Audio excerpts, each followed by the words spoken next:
네, 주의 말씀을 사모함으로 이 시간 주일 예배 자리에 모인 형제 자매님들을 환영하고 축복합니다. 좌우 옆 사람과 한번 인사하겠습니다. 성경 일독합시다. 네, 출애굽기 잘 읽고 계시죠? 네. 이 시간에는 긍휼에서 시작된 권능이라는 주제로 하나님 말씀 전하겠습니다. 여러분 측은지심이라는 사자성어 알고 계시죠? 저랑 가까운 친구들이나 제 동역자분들, 제 주변에 있는 동역자분들이 저를 바라보시면서 너를 보면 측은지심이 느껴져 라는 말을 쓰실 때가 종종 있습니다. 처음에는 내가 불쌍하게 생겼나? 라는 말인 줄 알았습니다. 그건 저의 오해였고요. 조금 엉성하고 좀 빈틈이 많은 캐릭터여서 저를 잘 챙겨주시려는 그런 관심과 애정의 표현이었습니다. 측은지심, 불쌍히 여기다라는 뜻입니다. 성경에서는 긍휼이라고 표현된 단어입니다. 신약 성경에서는 스플랑크니조마이라고도 쓰였고 헬라어로 에게엘론이라고 쓰였습니다. 이 에게엘론은 특별히 구약에서는 헤세드라고 번역된 단어입니다. 저는 이 시간에 이 예수님을 불쌍히 여기셨다, 예수님께서 우리를 불쌍히 여기셨다라는 말씀이 등장하는 본문을 살펴보려고 합니다.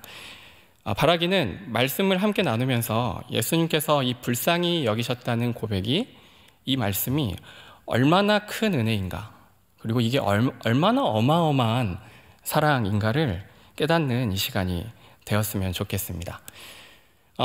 먼저는 우리 인생에 대해 잠시 나누고 싶습니다. 여러분, 인생을 살면서 기쁜 일이 더 많습니까? 아니면 슬픈 일이 더 많습니까? 고난에 기초한 세상이라고 우리는 흔히들 말합니다. 죄로 얼룩져서 이지러지고 질서가 깨진 세상에서 우리가 경험하는 것은 사실 기쁜 일보다 슬픈 일이 훨씬 더 많이 있습니다. 러시아의 대문호라고 말하는 이 도스토옙스키에게 많은 영감을 줬던 사람이 있습니다. 이 19세기에 이 문학의 한근기를 맨 처음 열었다고 평가되는 이 푸시킨이라는 시인인데요. 그는 인생에 대한 묵직한 시 한 편을 남겼습니다. 제가 군대에 있을 때 연대장님이 반드시 외우라고 해서 제가 외웠던 시인데요. 제가 한번 외워보겠습니다. 삶이 그대를 속일지라도 슬퍼하거나 노하지 말라. 현재는 언제나 슬픈 것, 마음은 미래에 사는 것, 그리고 지나가는 것은 그리워지는 것이다. 이 시가 제 마음에 박혀서 잘 지워지지 않는 시가 되었습니다. 당시에 그 20대 초반의 청년의 나이 때는 사실 하나도 공감은 되지 않았습니다. 어떻게 현재가 매일 슬프다고 표현을 하지? 라는 마음이 느껴졌었거든요. 그런데 이제 인생을 한 살 한 살 먹어가면서 좀 세월이 지나 보니까 이 현재는 언제나 슬프다라는 말이 계속 가슴에 박히고 많이 공감이 되는 것 같습니다. 제 마음속에 굉장히 깊숙하게 다가오는 시가 지금은 되어 있습니다. 우리 인생에 대해서 또 이야기하는 그 유명한 희극인이 있었습니다. 찰리 채플린, 여러분들 잘 알고 계시죠? 우리 인생에 대해서 이렇게 그는 이야기합니다. 인생은 멀리서 보면 희극, 가까이서 보면 비극이다. 여러분, 이 말이 공감이 되십니까? 공감이 되죠. 청년들이 좋아하는 또 이 버스킹 밴드에도 이 인생을 논하는 좀 노래가 있었습니다. 이 옥상 달빛이라는 밴드가 있는데요. 이 두 자매님이 부르시는 노래인데요. 이 수고했어 오늘도라는 좀 되게 위로가 되는 곡이 하나 있습니다. 거기에 가사 중에 이런 부분이 있습니다. 왜 힘든 일은 한 번에 일어나는 걸까? 왜 힘든 일은 한 번에 일어날까? 이 말도 굉장히 공감이 되는 말입니다. 왜 힘든 일들은 한 번에 몰아치게 되는 것일까? 우리가 인생을 조금씩 살아가면서 느껴지는 우리의 감정입니다. 내 능력으로, 이제 깜냥이라고 하죠. 내 깜냥으로 이게 버티기 어려운 상황이 우리 인생에 찾아옵니다. 저는 이것을 한도 초과된 상황이다라고 진예배 때 설교한 적이 있습니다. 그런데 어떻게 슬프지 않을 수가 있겠습니까? 우리 인생살이 매일 슬픔이 계속되는 것 같습니다. 그래서 이 푸시킨이라는 시인의 고백이 더 우리 안에, 우리의 삶에 더 명징하게 이 시가 와닿고 다가오는 것 같습니다. 현재는 언제나 슬픈 것, 그러나 우리 마음은 미래에 사는 것, 지나간 것은 그리워지는 것이다. 이것이 우리가 살아가고 있는 인생길이고 우리의 실존입니다. 이 오늘 말씀에는 이처럼 감당할 수 없는 이 고단하고 이 슬픈 현실을 마주하게 된 한 여인이 나옵니다. 누가복음 기자는 이 예수님의 시선을 따라서 슬픔 많은 이 여인의 삶을 집중 조명하고 있습니다. 이 여인의 프로필을 함께 살펴보면 좋겠는데요. 먼저 이 여인은 이 나인성에 살고 있습니다. 7장 11절 말씀인데요. 7장 11절 말씀을 제가 읽겠습니다. 그 후에 예수께서 나인이란 성으로 가실새 제자와 많은 무리가 동행하더니. 성경에는 이 여인의 이름이 따로 기록되어 있지 않습니다. 그래서 우리는 이 여인을 나인성 여인이라 부르는데요. 이 아이러니하게도 이 나인이라는 성의 이름의 뜻은, 이 이름은 즐거움이라는 뜻입니다. 그런데 오늘 예수 그리스도께서 이 나인성으로 들어가실 때 나오는 사람들의 행렬은 장례 행렬이었습니다. 멀리서 보면 즐거움의 성인 것 같지만 여기를 가까이서 들어가 보니까 굉장히 슬픔 가득한 장례 행렬이 이렇게 보이고 있는 것이었습니다. 이제는 이제 이어서 성경은 이 예수님과 슬픔에 잠긴 여인에게로 더 시선이 집중되는데요. 이 12절 말씀입니다. 12절 말씀 제가 읽겠습니다. 성문에 가까이 이르실 때 사람들이 한 죽은 자를 메고 나오니 이는 한 어머니의 독자요 그의 어머니는 과부라. 그의 성에 많은 사람도 그와 함께 나오거늘. 여러분, 이보다 더 슬픈 문장이 있겠는가 싶을 정도로 이 처절한 인생의 문제를 겪고 있는 이 여인이 소개되고 있습니다. 여인의 남편은 죽었습니다. 그런데 설상가상으로 정말 자신의 희망이고 미래인 마지막 희망이라고 여겨졌던 아들마저 죽고 말았습니다. 여기서 우리는 아들의 장례를 치르는 이 장례 행렬의 이 고독하고 쓸쓸한 모습을 보고 있습니다. 이 1, 2절을 우리가 읽으면서 사실 여기에서 우리가 구조를 좀 더 자세히 살펴보면 우리가 확인할 수 있는 부분이 있는데요. 누가복음이 조금 대비되는 상황을 놓아두었습니다. 이 1절, 2절의 구조를 보면 이 예수님의 행렬이 들어가고 그곳에서는 죽음의 행렬이 나오고 있습니다. 여러분, 우리 예수님이 계시지 않는 땅에서는 죽음의 행렬이 나오고요. 예수님과 함께하는 곳에서는 이 생명의 행렬이 이루어지고 있다는 이 두 가지의 이 굉장히 밝은 면과 굉장히 어두운 면을 이 누가 기자는 특별히 더 대조하고 있는 모습으로 보입니다. 이 명암의 대비가 선명하게 구분되는 이 두 행렬을 조명하고 있는 이 이유가 바로 이 메시아가 이 땅에 오셔서 어떤 일을 행하셔야 하는지를 명확하게 드러내기 위함이었습니다. 여러분, 예수님은 어떠한 분이십니까? 예수님은 죽음의 권세, 사망 권세를 깨뜨리시고 이 생명을 구원하기 위해 이 땅에 내려오신 분입니다. 이것을 누가 기자는 드러내고 싶어 했습니다. 성경 기자는 이 사실을 이미지화해서 우리 독자들에게 보여주고 있습니다. 이어서 성경 기자는 이 예수님과 이 여인의 시선이 맞닿는 장면을 더 집중해서 조명합니다. 그곳의 카메라 앵글이 이 조리개가 선명하게 조여지는 것 같습니다. 여인을 바라보시며 예수님은 이렇게 말씀합니다. 누가복음 7장 13절, 14절 말씀입니다. 이 말씀 제가 읽겠습니다. 주께서 과부를 보시고 불쌍히 여기사 울지 말라 하시고 가까이 가서 그 관에 손을 대시니 맨 자들이 서는지라. 예수께서 이르시되 청년아 내가 내게 말하노니 일어나라 하시매. 여러분, 이 메시아 사역의 본질이 바로 이 문장 안에 다 녹여져 있다고 말해도 과언이 아닙니다. 예수님은 모든 것을 잃어버린 사람, 모든 것을 상실한 사람이죠. 이 상실감으로 가득 찬 여인을 불쌍히 여겨주셨습니다. 그리고 이 과부의 이 하나밖에 없는 아들을 죽음에서 생명으로 옮겨주셨습니다. 이것이 생명의 주관자 되시는 예수 그리스도께서 이 땅에 오신 분명한 이유입니다. 온 세상을 구원하시기 위해 오신 이 하나님의 구원의 이미지가 가장 선명하게 드러나고 있는 본문입니다. 이 바클레이라는 주석가는 이 사복음서에서 이 가장 아름다운 본문이 바로 이 나인성 가부의 스토리다라고 이야기하며 강조하고 있습니다.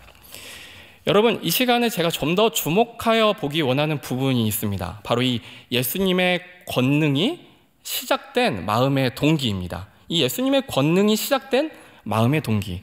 예수님께서 이 사망 권세에 묶인 우리 인생들에게, 이 고통과 슬픔이 가득한 인생들에게 찾아오신 이 마음의 동기는 바로 불쌍히 여기심이었습니다. 저는 본문의 이 말씀을 여러 번 읽고 또 듣고 묵상해 왔습니다.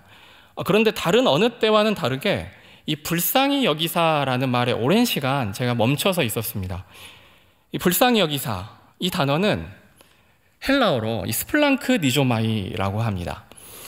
이 어원을 살펴보면 창자가 끊어지는 것 같은 애끓는 심정, 창자가 끊어지는 고통을 이야기합니다. 그 마음을 표현하는 단어입니다.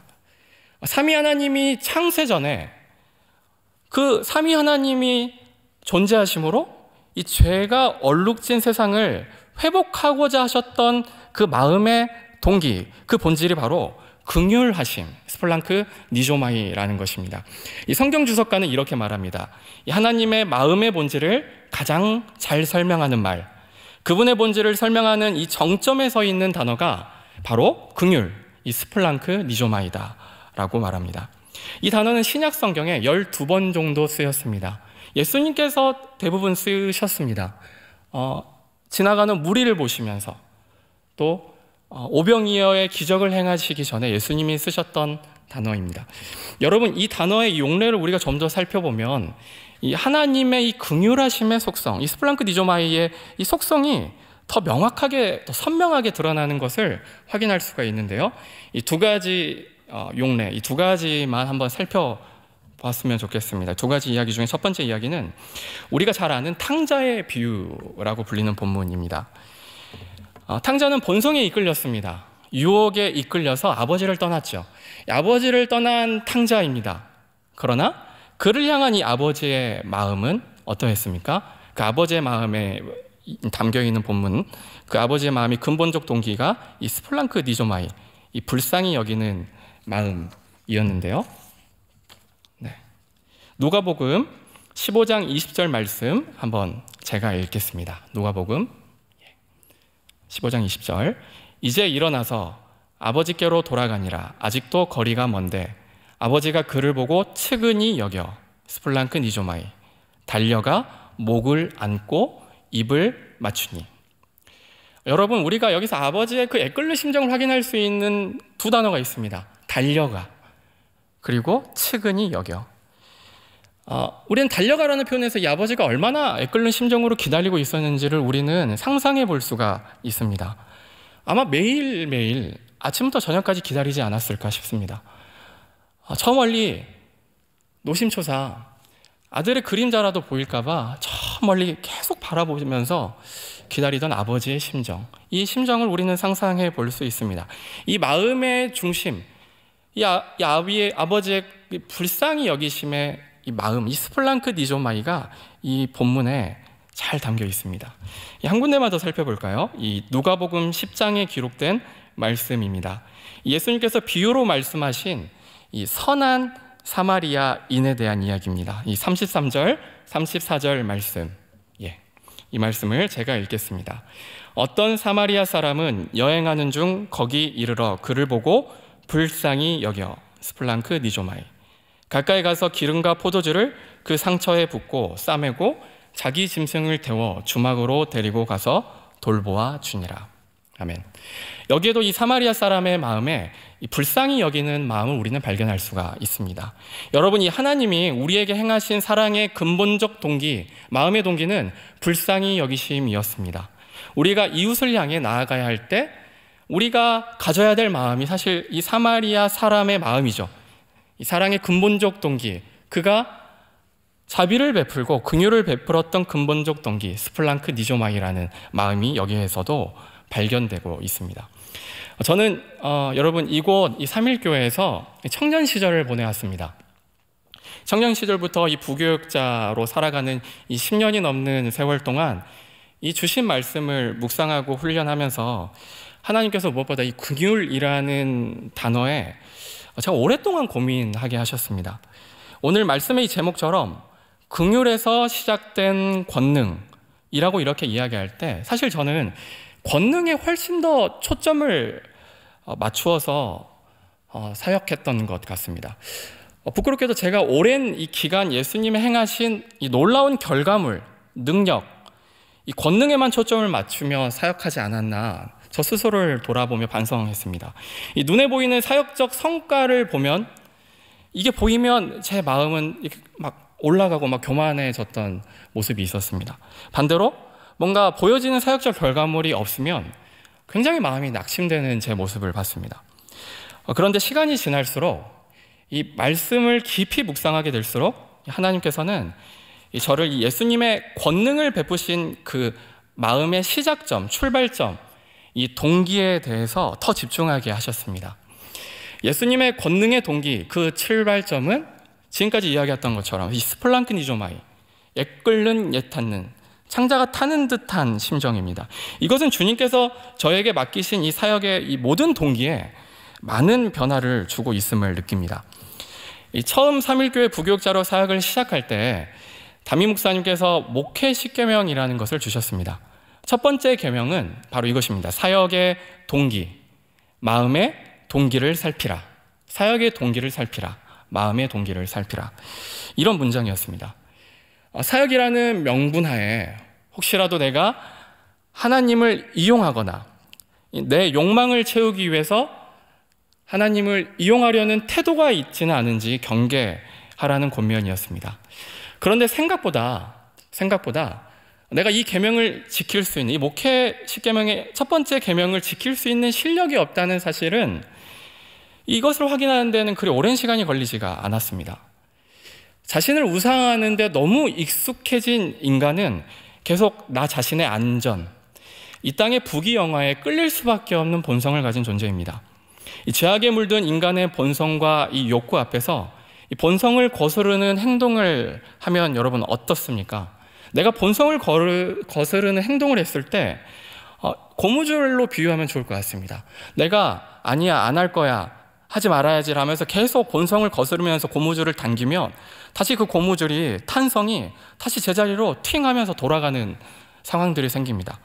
우리는 그렇게 크게 한번 넘어지거나 이 시험과 올무에 빠지게 되는 모습을 우리는 경험하게 됩니다.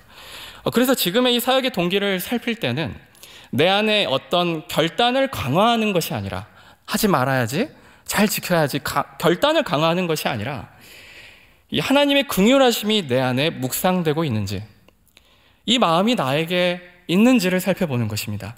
이것이 내가 내 사역의 동기, 내 삶의 동기, 내 선교적 동기를 살피는 아주 중요한 내 마음의 동기입니다. 여기서부터 시작할 때 우리는 진정 하나님이 원하시는 마음의 사역을 할 수가 있습니다. 그리고 저는 이렇게 기도하게 되었습니다. 주님, 나를 불쌍히 여겨주셔서 하나님의 긍휼하심으로 가득 채워 주옵소서.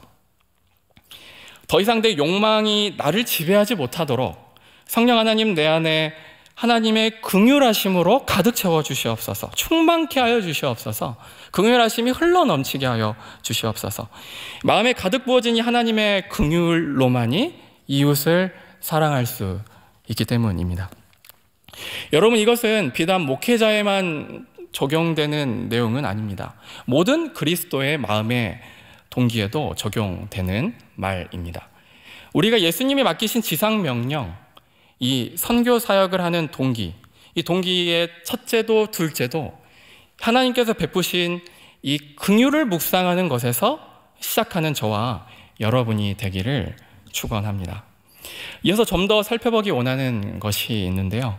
하나님이 우리에게 베풀어 주신 이 긍휼하심에 대한 구체적인 적용 두 가지만 살펴보겠습니다.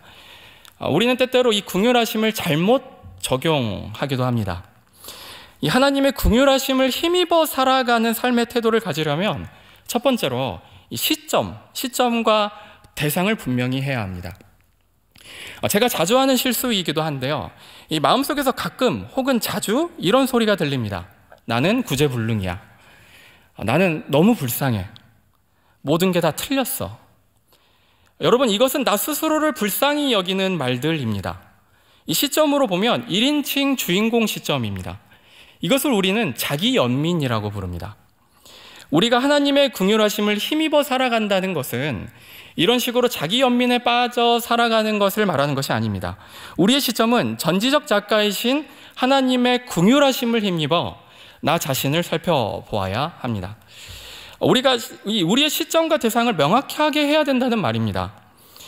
내가 주인공이 아니라 내 인생의 주인공 되시는 하나님께 요청해야 합니다. 부르짖어야 합니다. 주님, 우리의 대상이 주님입니다. 나 스스로 주인공이 되는 것이 아니라 우리는 주님이라는 대상을 분명히 외쳐야 합니다. 이것이 하나님의 긍휼하심을 힘입어 살아가는 우리의 온전한 시점입니다. 우리의 태도입니다. 시점과 대상을 분명히 하라는 이 적용에 대해서 이 청교도 강해 설교자이죠. 이 마틴 로이드 존스 목사님이십니다. 그는 의사이기도 하셨고 목사님이셨습니다. 그는 이 영적 침체라는 책에서 이렇게 말하고 있습니다. 나 자신에게 설교하라. 이 말이 무슨 말인지 이 시편 기자의 시를 예로 들어 설명합니다. 시편 42편 5절 말씀인데요. 이 말씀 제가 읽겠습니다. 내 영혼아, 네가 나 자신입니다. 어찌하여 낙심하며 어찌하여 내 속에서 불안해하는가? 너는 하나님께 소망을 두라. 그가 나타나 도우심으로 말미암아 내가 여전히 찬송하리로다. 시편 기자는 스스로에게 묻습니다. 너는 왜 낙심하니? 너는 왜 불안해하니? 왜 너는 자기 연민에 빠져 살고 있니? 라면서 자기 자신에게 설교하듯 시편 기자는 자기 자신에게 질문을 거는 겁니다. 이것은 1인칭 주인공 시점이 아닙니다. 전지적 작가의 시점으로 자기 자신을 객관화하고 있습니다. 그리고 자기 자신에게 이렇게 말씀을 힘입어서 선포하고 선언하고 명령합니다. 너는 하나님께 소망을 두라. 그가 나타나 도우심으로 말미암아 내가 여전히 찬송하리로다. 여러분, 이 시편 기자의 고백처럼 나 자신에게 질문해야 합니다. 말씀을 힘입어 질문해야 합니다. 이 전지적 작가이신 하나님의 시점으로 나 자신에게 물어보기를 권면드립니다. 하나님의 새 창조물인 우리가 왜 스스로 불쌍히 여기고 있는가? 왜 자기 연민에 빠져 있는가? 나의 고민 속에 왜 하나님이 없는가? 나는 왜 하나님이 함께하고 있다는 약속을 믿지 않고 혼자 고민하고 있는가라고 스스로에게 질문해 봐야 합니다. 여러분, 하나님 없이 고민하고 하나님 없이 문제를 해결하려는 이런 자기 주도권을 내려놓는 은혜가 이 시간 있기를 축복합니다. 하나님께서는 우리가 이 문제를 해결하는 인생이 아니라 문제를 해결받는 인생이 되라고, 그렇게 살아가라고 말씀하십니다. 두 번째로, 이 긍휼을 힘입어 살아가는 신자가 취해야 될 태도, 그 태도는 답 없이 긍휼을 나누는 현장에, 답이 없는 긍휼이 나누어지는 현장에 우리가 머물러 있어라는 것입니다. 맡겨진 역할, 이 맡겨진 사역, 맡겨진 현장이 버겁고 힘들 수밖에 없는 우리의 삶입니다. 여러분, 우리는 때때로 이 하나님께서 우리에게 맡기신 이 배역에 대한 불만을 품을 때가 많습니다. 운명론적인 이야기를 하자는 것이 아닙니다. 하나님께서는 이 삶에 대한 겸손을 요청하십니다. 이 한 기독교 저술가는 이 겸손은 나에게 일어난 일을 이상하게 생각하지 않는 태도라고 말합니다. 우리 신자가 살아가야 할 분명한 태도는 하나님께서 지금 우리에게 주어진 이 상황을 하나님께서 허락하셨고, 머물러 있는 이 현장에서 하나님의 이 선하심과 이 하나님의 긍휼하심을 삶으로 드러내라는 요청입니다. 여러분, 이 긍휼을 베푸는 이 행위는 근본적으로 이 높은 자가 낮은 자에게 하는 행동입니다. 이 가진 자가 없는 자에게 하는 행동입니다. 이것이 긍휼의 본질입니다. 이것이 긍휼의 어떤 이치입니다. 정리하면 여러분, 우리는 모두 긍휼을 베풀 수 있는 존재가 아닌 거죠. 지난주에 다임 목사님께서 말씀하셨던 것처럼 우리는 누군가를 도울 수 있는 사람들이 아닙니다. 우리는 누군가를 도울 수 없어. 오직 하나님만 도울 수 있다고 말씀하셨습니다.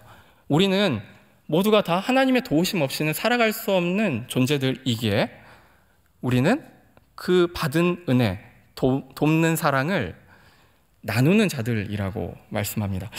오직 하나님만 긍휼을 베푸실 수가 있죠. 우리는 모두 하나님의 긍휼을 받아 구원받고 새 생명을 얻은 존재들이기에 이 하나님의 긍휼을 모르고 살고 있는 자들에게 긍휼을 나눌 수가 있는 것입니다. 하나님을 알지 못하는 자들이 많습니다. 하나님을 알지 못하지만 나보다 더 가진 것이 많고 나보다 더 잘 살고 나보다 더 능력이 출중한 이들이 있습니다. 우리는 이럴 때 긍휼한 마음이 사실 잘 생기지 않습니다. 세상의 기준으로 봤을 때는 높은 자, 가진 자들이라는 것이죠. 그러나 하나님의 기준, 하나님의 모습으로 하나님의 긍휼하심의 속성으로 바라보면 그들이 이 세상에서 가장 불쌍한 자들이라는 것입니다. 우리는 그들 곁에 머물러 있어야 됩니다. 그게 답답하고 버겁고 답이 없어 보일 수 있습니다. 그러나 긍휼을 힘입어 살아가는 태도가 무엇인지 그들 곁에서 우리는 보여줘야 할 의무가 있습니다. 때로는 답이 없어 보이는 상황이지만 하나님의 이 긍휼을 실천하며 살아가야 한다는 것입니다. 이것이 바로 예수님께서 우리에게 보여주신 선교 사역이었습니다. 가르치고 전하고 고치셨던 하나님의 우리 예수 그리스도께 이 땅에 오셔서 하셨던 가장 핵심된 선교 사역이었고 그 하나님의 아들 예수 그리스도가 이 땅에 오셔서 권능을 베풀었던 그 마음의 모든 동기가 바로 스플랑크 니조마이였다는 것입니다. 말씀을 마무리합니다. 이 히브리서 4장에는 이렇게 말씀합니다. 이 15절, 16절 말씀인데요. 이 말씀도 제가 읽겠습니다. 우리에게 있는 대제사장은 우리의 연약함을 동정하지 못하실 이가 아니요 모든 일에 우리와 똑같이 시험을 받으시니로되 죄는 없으시니라.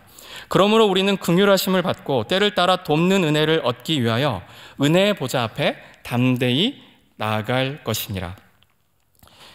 여러분, 우리 현실은 어떻습니까? 여전히 지금도 답답합니다.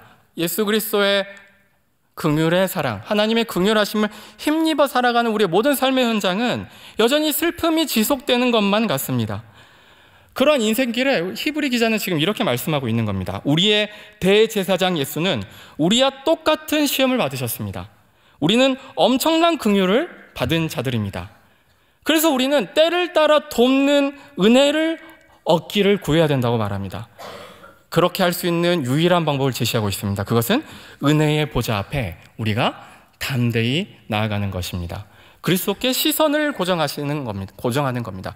그리스도의 삶에 나타난 스플랑크 니조마이에 우리의 삶을 집중하는 것입니다. 그것이 우리의 모든 삶의 동기이자 사역의 동기이자 선교적 사명을 감당하는 선교적 제자의 마음의 출발점이어야 된다고 말합니다. 여전히 우리 주변에 주어진 결과물에 우리의 마음이 낙심되고 문제가 되고 있다면 우리가 우리의 삶의 결과물 권능에만 집중하며 하나님을 원망하고 있지는 않은지 돌아봐야 합니다. 우리 자신의 삶의 기초가 되는 가장 큰 능력이 됐던 그 마음의 동기는 바로 스플랑크 니조마이, 하나님 아버지의 긍휼이었습니다. 그것이 모든 하나님이 이 땅을 사랑하신 모든 사역의 정점이자 동기였다는 사실을 기억하는 저와 여러분이 되었으면 좋겠습니다. 여러분, 하나님은 이 놀라운 하나님의 이 성육신 하신 사랑, 우리를 체휼하시기까지 사랑하신, 우리 고통을 다 직접 경험하신 예수 그리스도, 이 성자 하나님, 우리를 불쌍히 여시는 이 애끓는 사랑의 마음으로 우리에게 이렇게 말씀하십니다. 아들아, 딸아, 내가 너를 잘 안다. 내가 너를 불쌍히 여기노라. 여러분, 이 하나님의 사랑의 고백이 들리십니까? 이것이 우리의 인생을 살아가는 능력과 권능이 되는 줄로 믿습니다. 마지막으로 어떤 상황 속에서도 이 하나님의 긍휼하심을 나타내는 것을 결코 포기하지 않는 저와 여러분이 되었으면 좋겠습니다. 네, 이 시간 함께 찬양하시겠습니다. 예수 나의 좋은 치료자, 함께 찬양하시겠습니다.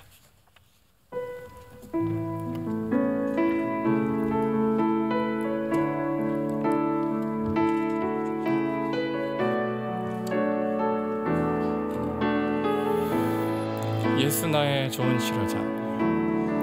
예수 나의 좋은 치료자.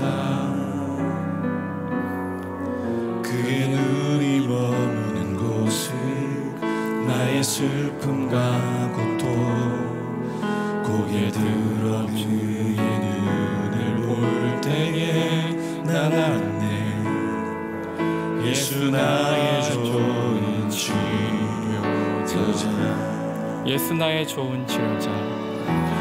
예수 나의 좋은 치료자. 그의 손길이 닿는 곳은 나의 상처와 아픔. 영원히 흐를 것 같았던 눈물 다 젖었네. 예수 나의 주.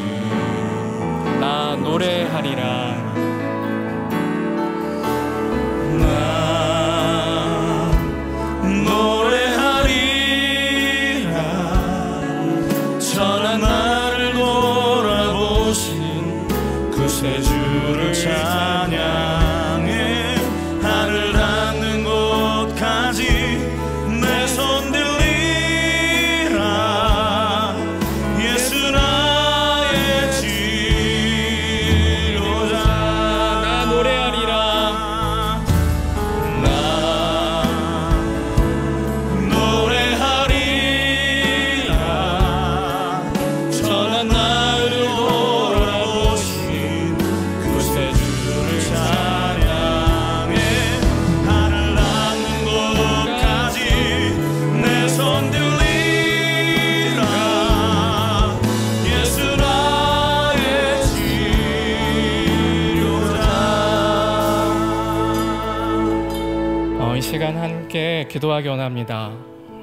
하나님은 우리를 사랑하셔서 말로만 사랑한다 외치지 않으셨습니다. 가장 아끼시는 아들을 십자가에 짊어지고 십자가를 지고 죽기까지 고통당하게 하셨습니다. 하나님은 우리를 동정하실 수 있는 분이십니다. 그 하나님은 우리에게 이렇게 말씀하십니다. 성자 하나님은 우리에게 이렇게 말씀하십니다. 내가 너를 잘 안다. 내가 너를 불쌍히 여기노라. 그 고백으로 우리가 이 땅을 힘있게 살아가기로 합니다. 우리가 긍휼하심을 힘입어 믿음의 걸음 끝까지 뚜벅뚜벅 이 믿음의 경주, 신앙의 경주 해나가겠습니다. 그 믿음으로 서게 해달라고 이 시간 다 같이 기도하겠습니다.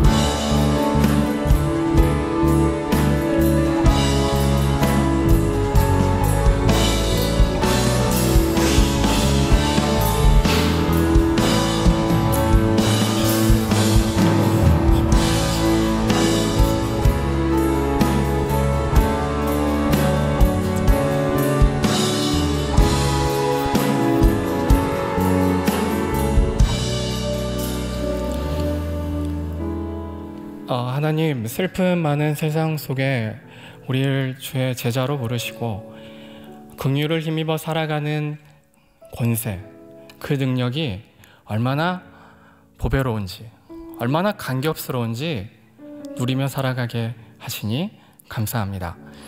하나님, 우리가 주 앞에 섰습니다. 자격 없지만 여전히 주 앞에 서 있습니다. 이유는 단순합니다.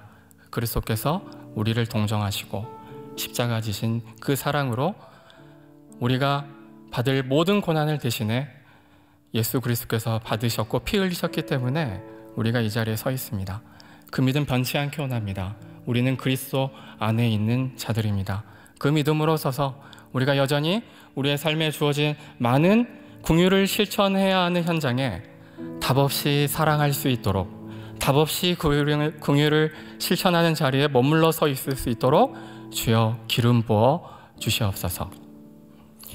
이제는 우리 주 예수 그리스도의 은혜와 하늘 아버지의 크신 사랑과 성령의 교통하심이 이곳에 모여 주님께 내가 주님의 긍휼을 힘입어 살아가기를 소원합니다 라고 고백하며 나아가는 사랑하는 거룩한 3일의 성도님들 머리 위에 이제부터 영원토록 함께 있을지어다.